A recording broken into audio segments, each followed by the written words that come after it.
right thing. It's definitely difficult. Believe me, I'm really struggling with it right now because sports is something that has been in my life since I can remember. But at the same time, you've got to realize that this is something that needs to be done. Because if you, as they've been saying, a term that I've heard a lot, flatten the curve, you're going to get your sports back quicker than if you didn't flatten the curve.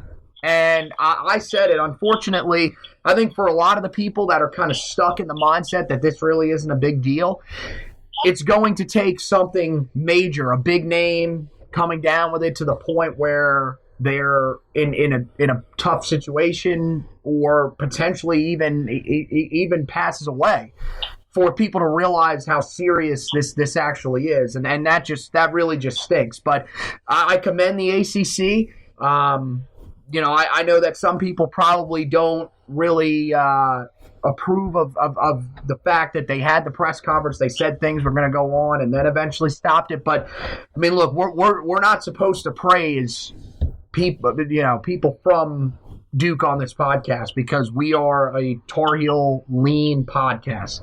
That's how I refer to it. But apparently Vincent Price was the guy behind getting this to getting the ACC to cancel. He was the guy that really put in the strongest word, and for him, for that, I have to commend him. Yeah, I think it was the right decision. If anything, they took way too long to decide to cancel the event.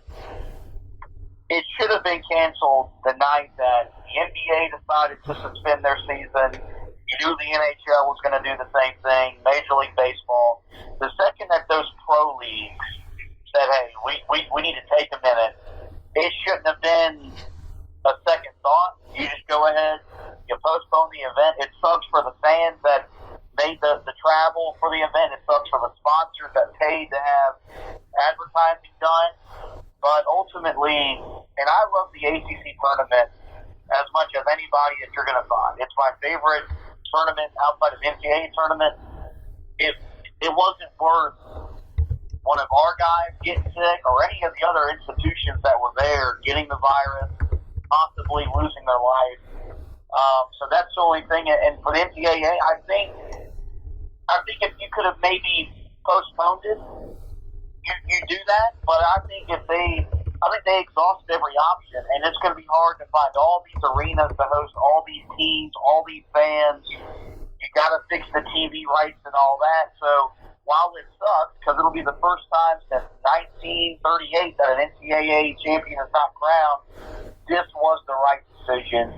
The second that you're in a global pandemic, as hard as it is for us sports junkies, and we eat, sleep, drink sports, you got to take a step back, get this under control, because the quicker that you get it under control, the quicker we get back to sports. So with that, is there anything else we want to discuss Syracuse related before we shut it down? No, not really. Just kind of definitely feel for the guys that played their final game, even though they didn't have maybe the greatest seasons. I mean, look, all these guys are Tar Heels. They were battling hard until the end, and you got to feel for them. So, if this is the end, and of course we'll talk about that on the season-ending podcast, what they could end up potentially doing in terms of, the NCAA potentially giving extra eligibility. Hopefully by that time we'll have a little more clearance as well. If this is the last time that we saw them play, I mean, just, thanks to the guys for all they did. And we wish you guys the best on wherever the journey takes you next, whether that's overseas to play basketball, to the NBA, or if your basketball careers are over. So other than that, I think that's a good way to wrap it up. And we'll wrap up the season here on another podcast here soon. Yeah.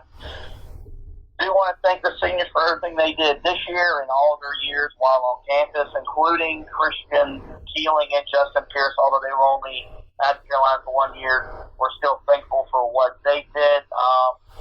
And like you said, we will have a season-ending podcast where we'll recap the year. We're also going to do the same thing we did last year, where we'll go through every major player that played a part on this season, recap their year individually for guys that we know are coming back, look ahead to what 2020, 2021 can hold for those guys. So with that, we'll start shutting it down.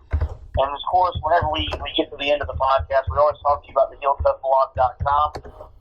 It's going to be an odd time because we're in off-season mode for basketball season, so we'll have some fun stuff coming out. We're also in off-season mode for football, and with the virus, we don't know what's going to be happening with the program for the time being, but we'll still be keeping you up to date on any news and nuggets regarding Carolina football, Carolina basketball, and if it comes down to the baseball front, we'll make sure to keep you covered. So make sure to keep your reading eyes on HeelToughBlog.com. And of course, we want to encourage you guys to like and to review the podcast. We're on every major podcasting platform on Spreaker, iTunes, iHeartRadio, Spotify, Google Podcasts, you name it. Just search Roy's Boys Podcast. Give us a like.